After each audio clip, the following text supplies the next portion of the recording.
Hi everyone, welcome back to this channel. On today's video, I'm going to show you how to freeze a video on CapCut. So a freeze feature is allowing you to pause your video, and it usually used to match the beat on your on a music that you added into the video. But now I'm only gonna show you how to freeze that. So first you need to find the part that you want to freeze. For example, I'm going to play the video first. Okay, so I'm going to freeze in this part, like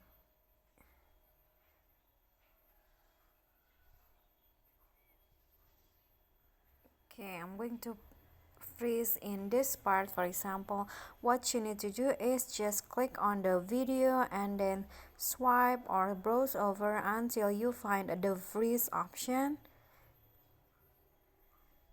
This one's right here. Oops.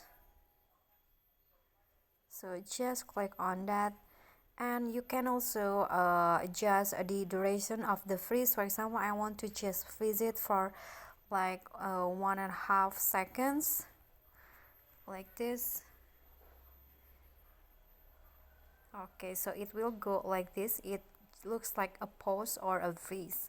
Okay, so that's all from me. That is how you can freeze a video on CapCut. I hope this video is helpful to you. Don't forget to click like, leave a comment, and also subscribe. See you on the next tutorial. Bye bye.